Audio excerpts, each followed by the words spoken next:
content. But thank you everyone who's joined so far. Super excited to have you all here.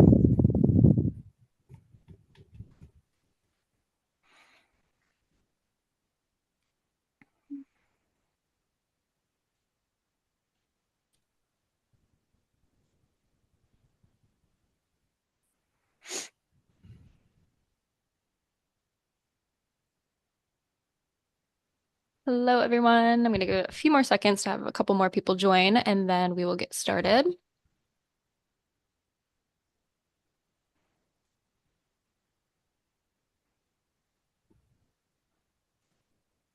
Okay, thanks everyone who's joined so far, and welcome to SaaStr's inaugural AI Day. We're so excited to have everyone here, and we're especially thrilled to have Calvin Honer with us this morning. He is a group product manager at Dialpad, and he's going to be discussing with us how to elevate business communications with AI recaps. So, a quick note for everyone tuning in, we'd love to make this session as interactive as possible. So, if you feel comfortable, you can turn on your cameras, you can drop in the chat where you are tuning in from. And then if you have any questions that you'd like Calvin to answer towards the end of the session, feel free to drop those in the chat as well. And yeah, please welcome me, or please join me in welcoming Calvin to AI Day. Hey, everybody. Cool. Thank you for the introduction, Jesse. So yeah, my name is Calvin Honer. I'm at Dialpad. Quick background on the company for those who aren't aware. We make a unified communications product similar to Zoom, similar to Microsoft Teams. AI has always been a big focus of the company, though. We started working on AI-based features in early 2018. And so we've been at this for a while. We built our own LLM before it was cool. Um, anyway, so that's me.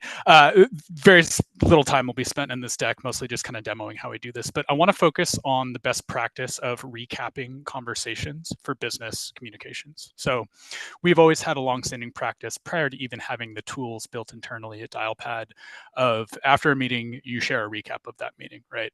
That consists of the summary of what occurred, main action items for the takeaway, and it's important in internal contexts and external contexts as well. How that manifests really internally for us is I have a lot of standing meetings, and so those end up being sort of like adding to a running note stock. But then for one-off meetings, particularly if they're with like external folks, customers that I'm discussing something with, the ability to like get a recap of what was discussed in their hands is very crucial. So we built recaps. And then we spent a lot of time working with both our internal teams and our customers about thinking of how a recap actually becomes useful in your day-to-day. And so that's what I'm going to focus on demoing here. So the three kind of principles that really came to the fore when we were evaluating this is make a recap ubiquitous, available for every interaction that you have, make it customizable, and then make it instant and automatic and everywhere, really. So I'm going to kind of go through how we do that. Really quick case study, working with one of our customers, Van Horn. They operate a number of car dealerships across the Midwest. So yeah, this is just estimated, 5 to 10 minutes saving using our tool in order to implement that best practice of making sure that your meeting attendees have a good recap of what occurred on that meeting. And so, yeah, these are some of the features that I'm going to go through. Again, this is very sort of self-reflexive in that I'm demoing our own product and how we utilize a recap that's created in Dialpad.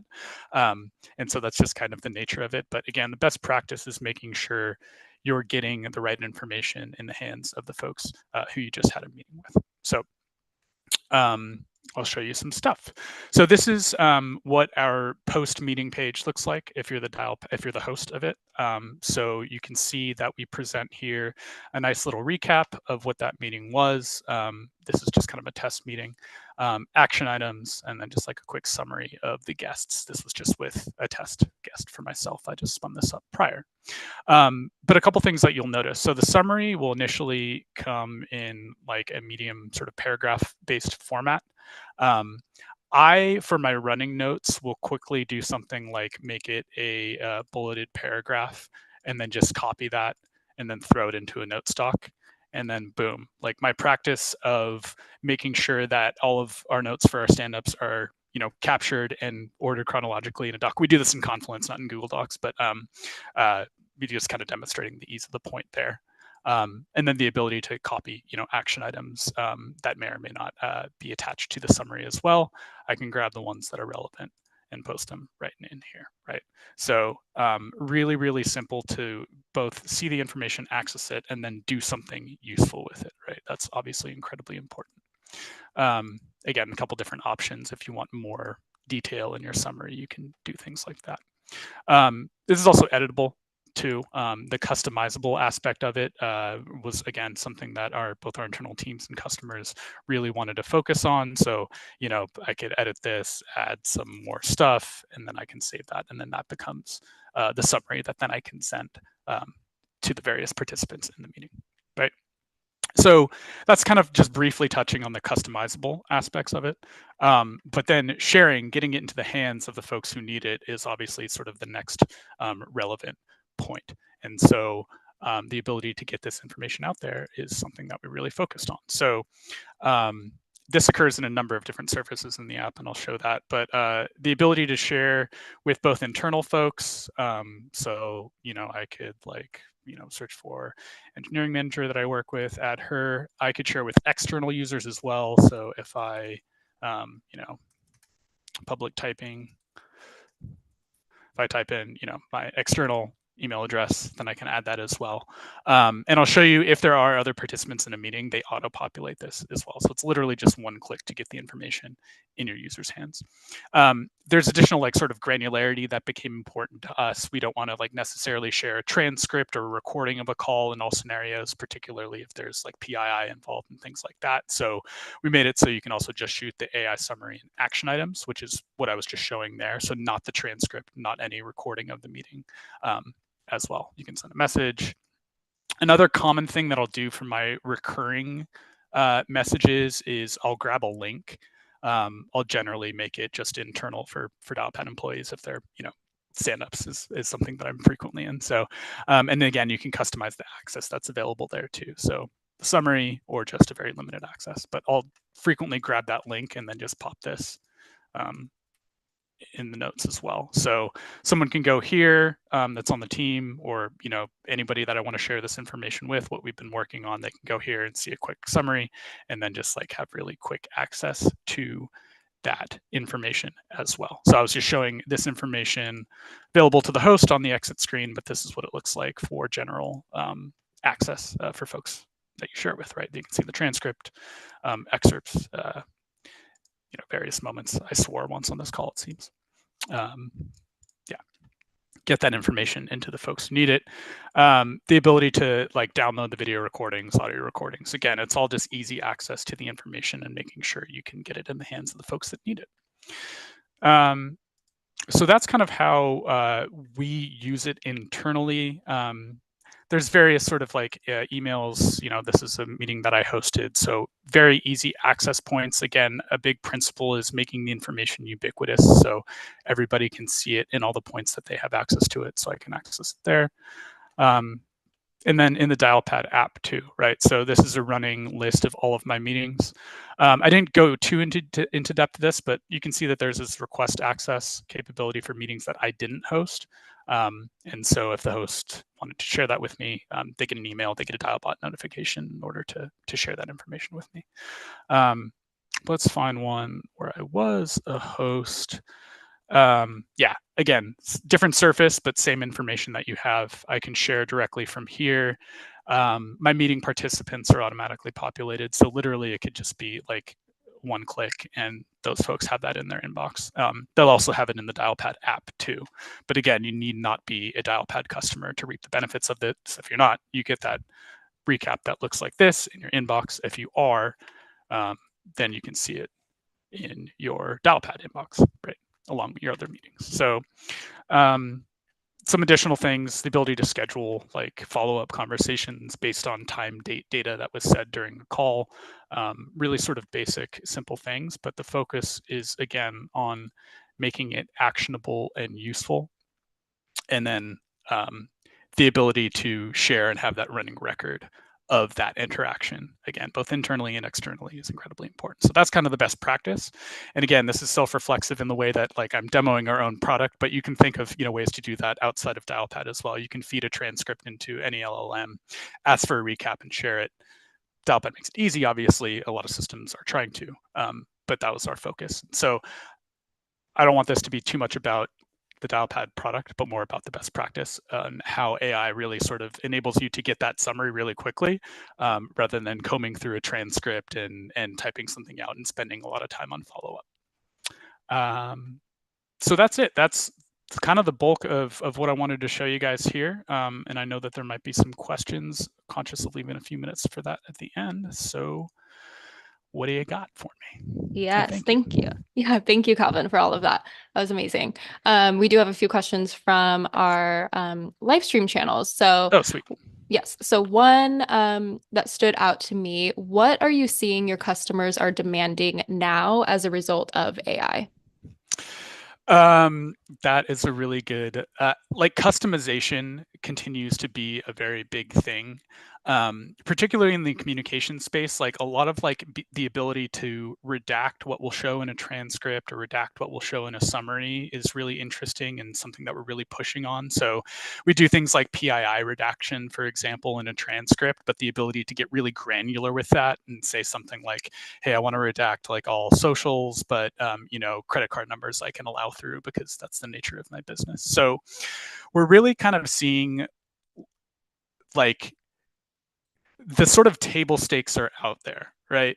Like you can get a transcript of an interaction, you can get a recap of an interaction relatively simple now. And so now it's really like what people want to do with those things and getting deeper signal from what transpires during an interaction. Another good example of that is like purchase intent is something that we're exploring within our sales product, right? So we we have NLP and are running all these models in the background to try and sort of suss out based on what happened during a conversation and then based on the outcomes of a number of other sales conversations, what's said during a conversation and how that indicates the actual purchase intent of the prospect that you're talking to, for example, right? So getting deeper and more specific into like very granular use cases is generally where we're seeing our customers go now, because the Amazing. kind of the table's been set, sort of the baseline is established now. Right. Amazing. One other question from Pam in the chat. How do you keep all the text from getting overwhelming? Yeah, so I do a lot of cutting down and editing when I Mm. do that copy paste activity, to be very honest. So I will frequently just do the bullets. Like again, this is just me in my own practice. So I rarely will share like a summary paragraph, for example. So like this is really my workflow. Like that bulleted paragraph, I'll make sure it makes sense, and then I'll just grab that and add that to a running doc. It's much easier to consume. We've seen that with our customers who are using this so far too, is that folks love the bulleted list, and we're finding that the paragraph summaries are good for like a read through to make sure you're capturing it, but we're not seeing a lot of like making a short paragraph and then sharing that with somebody, right? It's all about the bullets is what we Yes. found. Yeah, we need a bullet list. Yeah. Amazing. One other question from our live stream. In your opinion, what have you already seen that's changed in B2B SaaS with AI? Uh, what have I seen change in B2B SaaS? So I think two things immediately come to mind. The first is that customers have very quickly become super comfortable with this technology, because of the prevalence of LLMs coming into the space. So prior to about a year ago, I would say there was still a lot of wariness about AI in general. How do we treat a transcript? Is it similar to a recording? All of the regulatory and compliance sort of like things around that. Um, there was like this big sort of worry in people's minds. And then once the big LLM, ChatGPT and et cetera, like started becoming more prevalent about a year ago, that was a real tipping point where folks are now super comfortable with this technology and way less wary of it than they were in the past. And so the like embracing of it and the just the like familiarity with it and folks being comfortable with using AI has drastically shifted, I'd say, over the last year. And that's probably the biggest thing. And so now it's all about, okay, how do we like use that baseline understanding and that baseline awareness to really make people's lives better, right? Really make their workflows more efficient, more, effective. Right. Amazing. Yeah, no, that totally makes sense. One other question just from our chat quickly. Is there any feature that reduces topic duplication, or is there like a hierarchy of topics? A hierarchy of topics. That would actually be a really good question for our LLM team that that builds our models and their PhDs in linguistics and stuff like that. But there's a lot of that going on behind the scenes. Like for example, with action items, there's a number of linguistic heuristics that like we apply in our model to make sure that we're trying to surface the most relevant action items to you. For example, like linguistically, we know that action items that are mentioned towards the end of a conversation tend to be firmer and more set in stone and more accurate. And so we favor those over ones that are caught earlier on in a conversation, for example, right? So that's just one of like the linguistic heuristics that we use to actually suss out and make these as accurate as possible. There's also self-reinforcement too. So I didn't show this, but you can like give positive and negative feedback for each of these various elements, and that feeds directly back into the model. Hmm. So it's constantly learning, and it's we're using our own LLM too, so it's specific to all the business conversations that are happening on the Dialpad platform, not the general corpus of whatever's on the internet that you get with Mm, ChatGPT or something else, right? right. So that level of specificity helps drive like our use cases more than using a more general model. Got it. Amazing. Well, unfortunately, we are at time, but we appreciate you, Calvin, for all of this content and appreciate everyone who joined in. Just a reminder, this session was recorded, so you can reference it in the future and also reference Calvin's slides. So thank you again, Calvin, and everyone who attended. We hope to see you in future AI Day sessions. Thanks, Thanks very much. everyone.